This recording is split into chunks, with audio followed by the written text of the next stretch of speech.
Welcome back. We've got a great podcast topic for you today. It's how to make at least $100,000 in the next 100 days. Adjust accordingly. Some of you obviously can make $100,000 in a lot shorter period of time.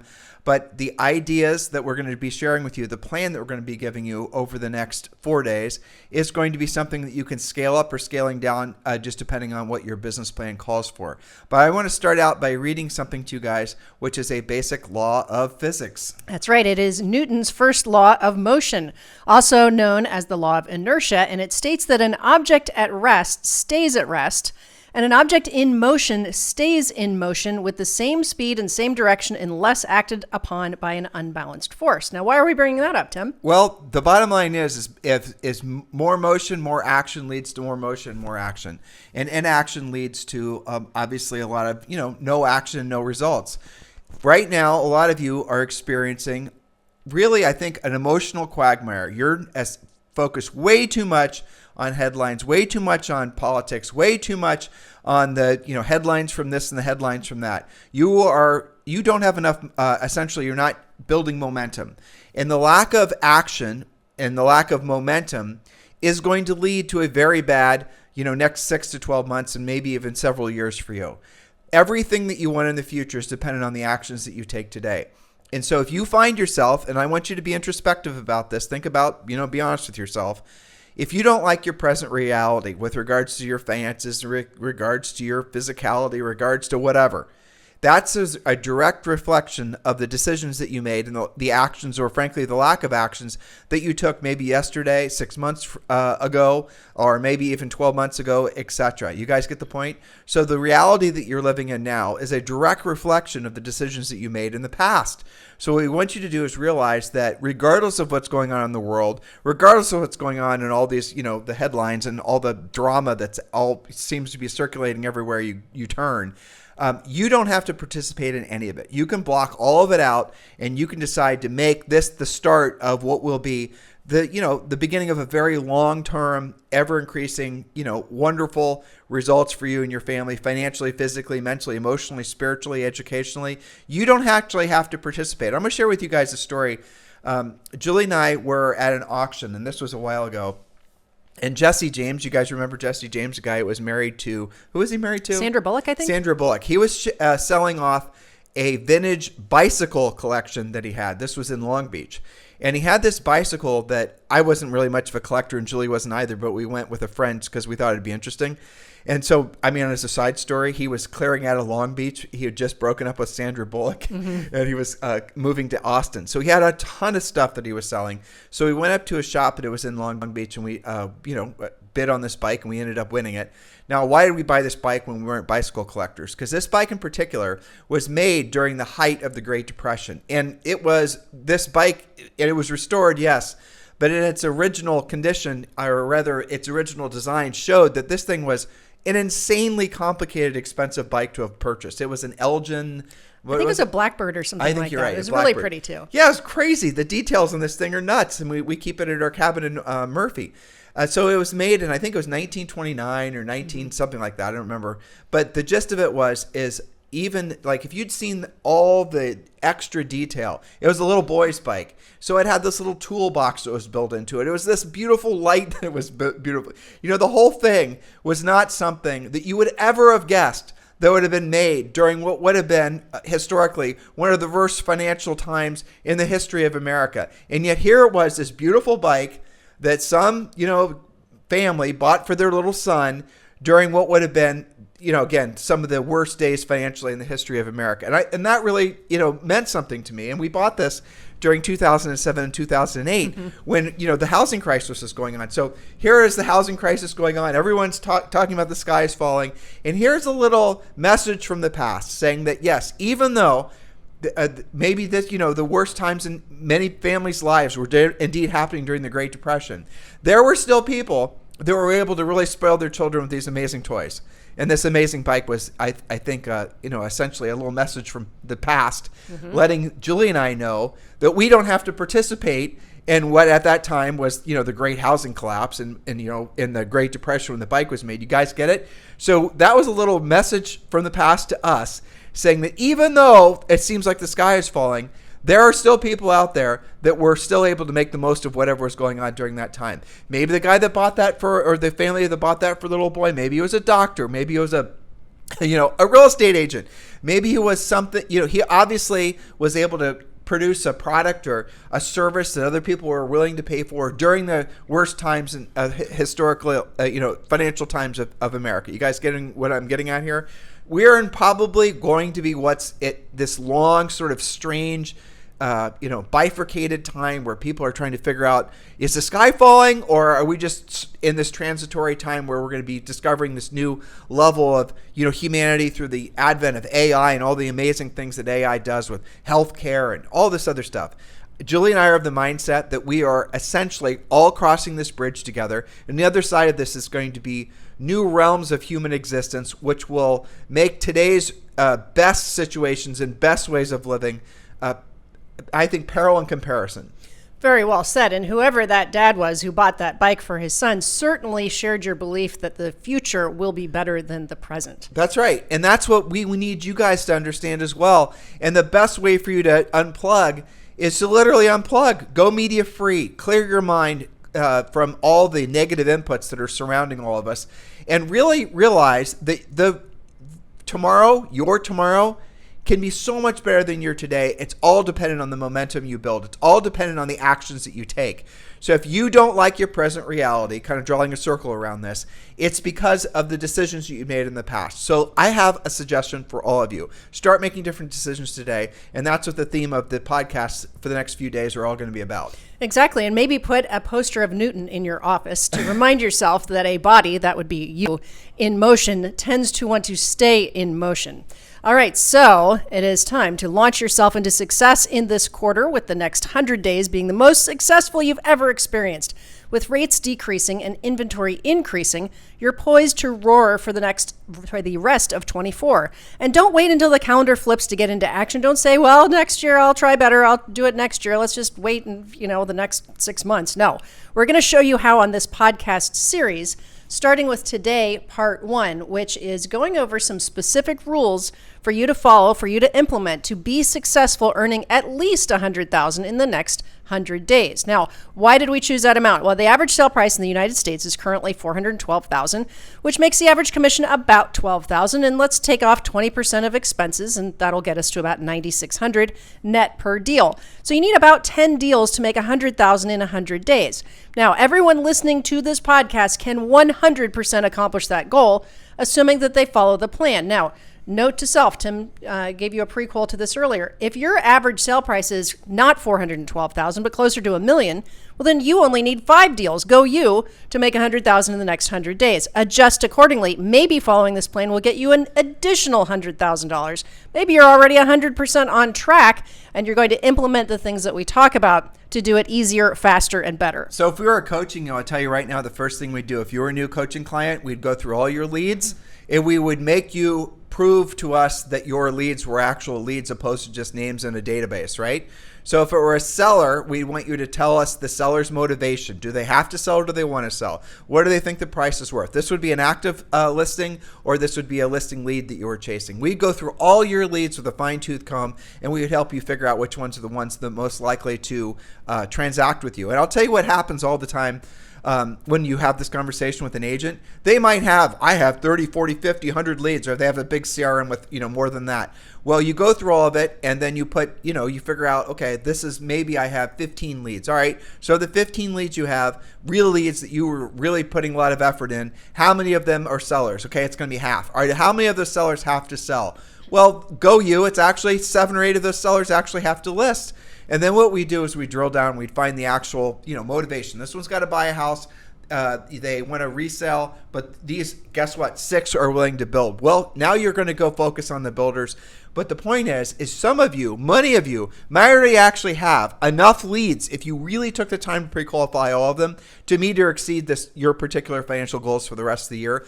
But if you have too many leads, if you're, essentially dripping on too many people and you're not actually calling them, pre-qualifying them, really get at the root of what their motivation is, you're not going to actually get the most of the number of leads you have, because the ones that actually aren't going to transact with you are covering up the really good ones. And this goes back to what Julie and I are always asking all of you to do.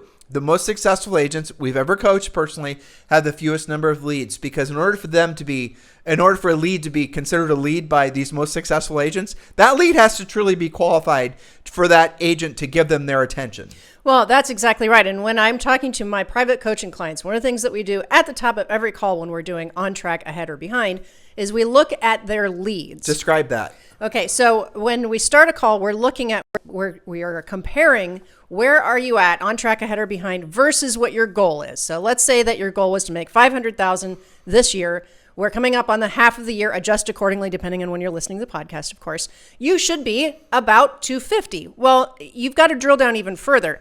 Maybe you've only closed 100, but you've got 150,000 in pending and you're actually on track. So when I talk to somebody, for example, like Kristen Hawley in Fort Worth, Texas, she sends me her spreadsheet, which reflects her whiteboards, and we have what is closed, what is pending, what is coming soon, and what are the value of her leads in terms of buyers and sellers. And we can quickly calculate at a glance, because she also color codes everything, is she on track, ahead, or behind? Currently, she is running ahead. Why? Because she tracks all of this. And now let me be clear.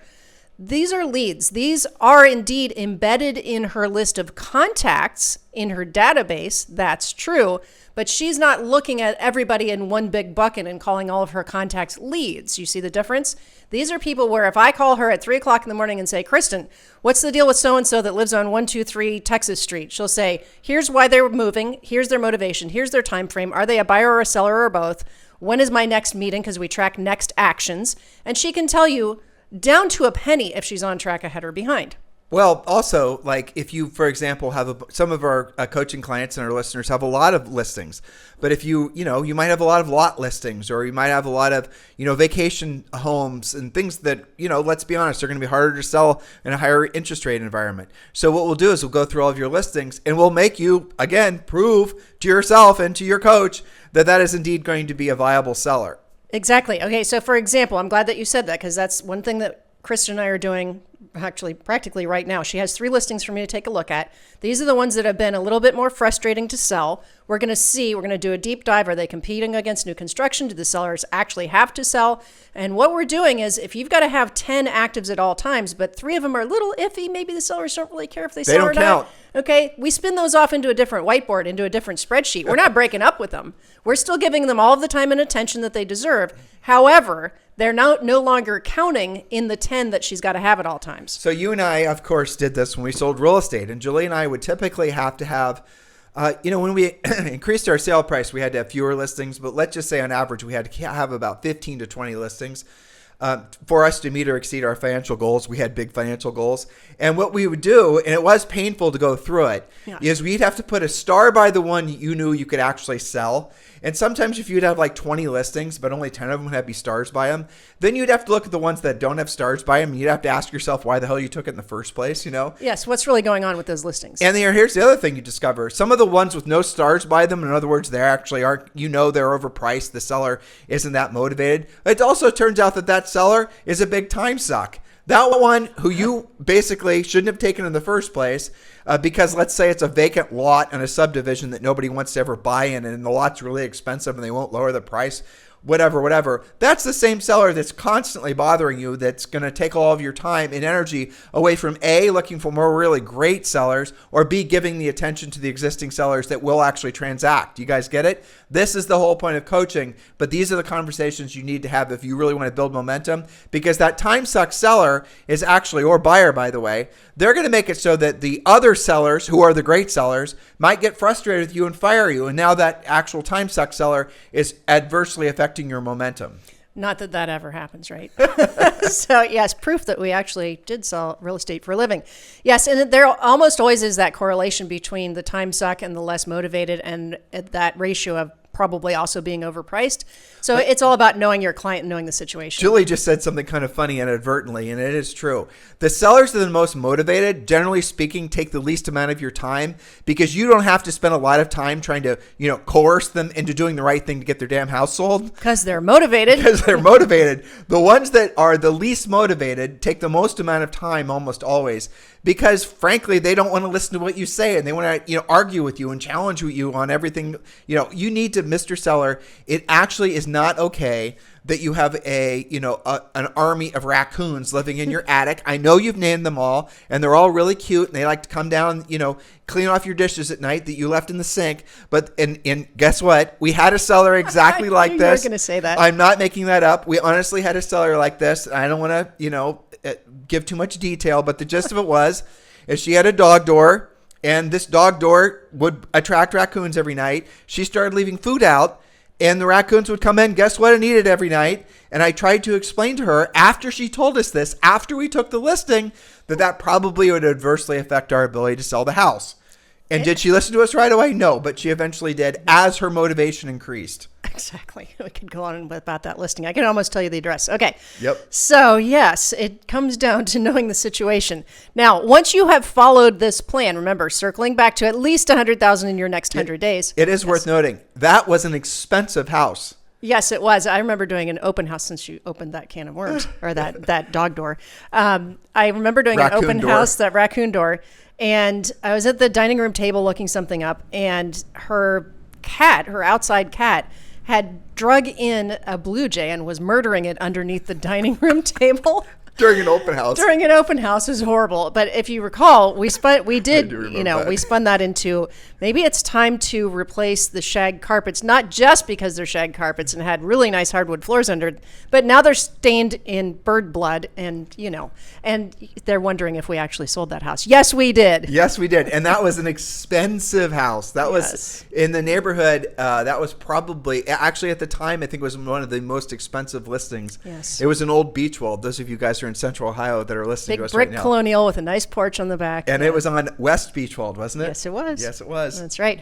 All right. So again, once you've done this the first time, you can lather, rinse, repeat. Existing coaching clients, longtime listeners, you know about lather, rinse, repeat. Learn the skill and repeat it.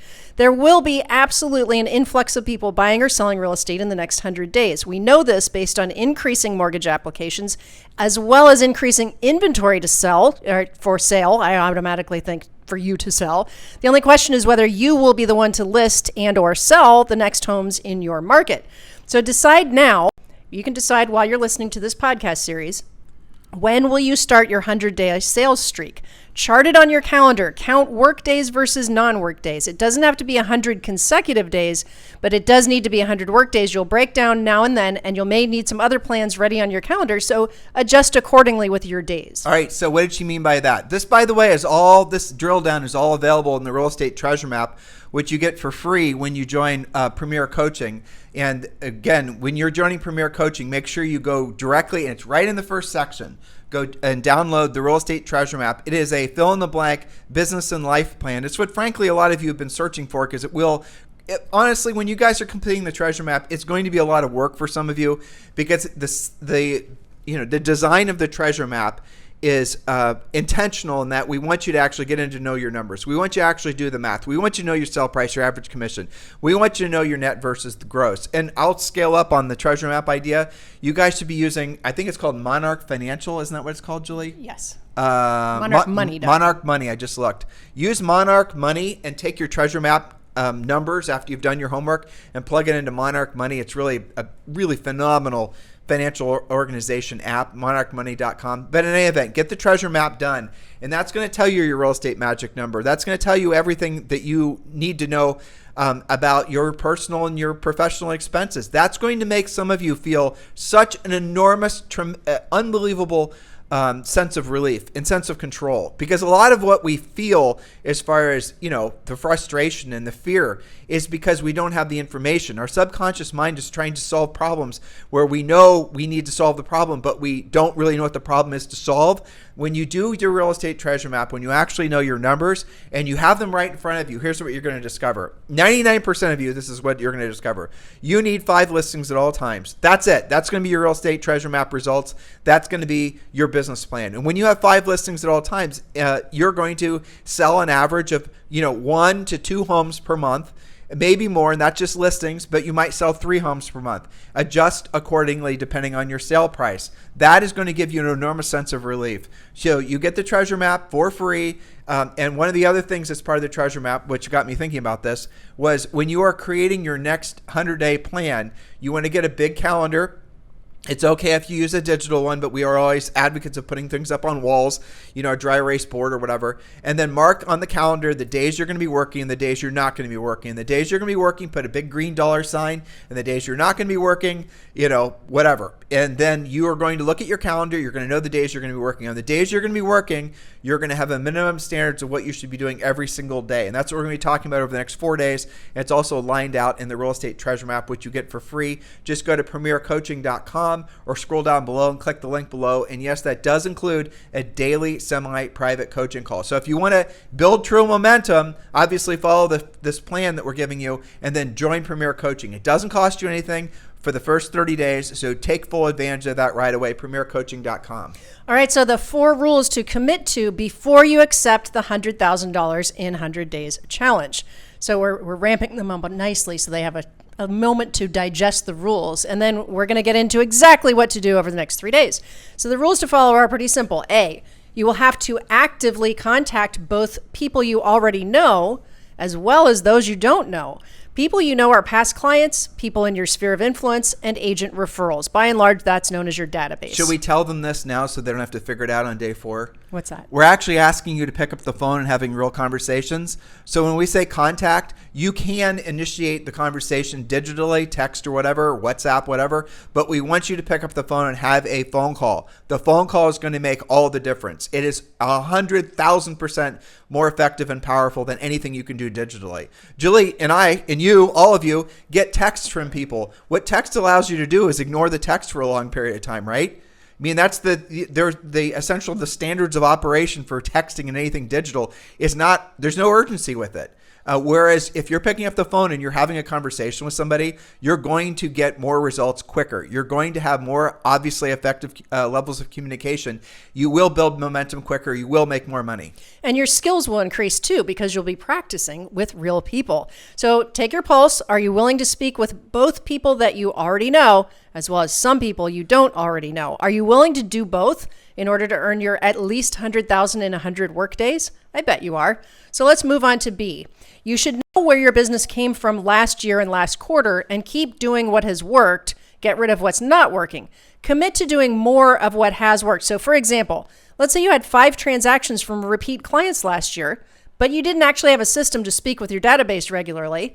Well, how many more repeat clients could you create this year or this 100 days by being more drilled down on that source of business, by using a real script, by going about it systematically, by setting it as a goal, by putting it in your calendar?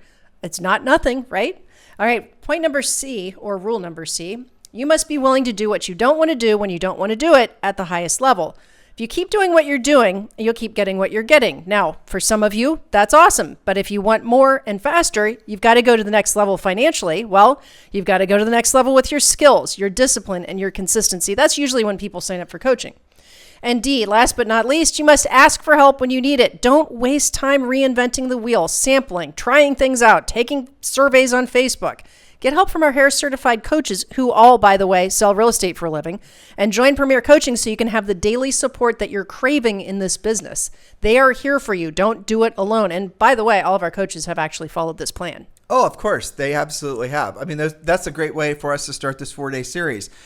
So your homework from today's podcast is obviously to join Premier Coaching. Just scroll down below and click the link below to join Premier Coaching. And by the way, if you want the notes from today's podcast or any of our past podcasts, the only way to get those notes is going to be to join our free newsletter. It's harrisrealestatedaily.com. harrisrealestatedaily.com is our free newsletter. So make sure you join, and you can click the link below, or you can just go to harrisrealestatedaily.com. In the meantime, have a fantastic day, and we'll talk with you on the show tomorrow.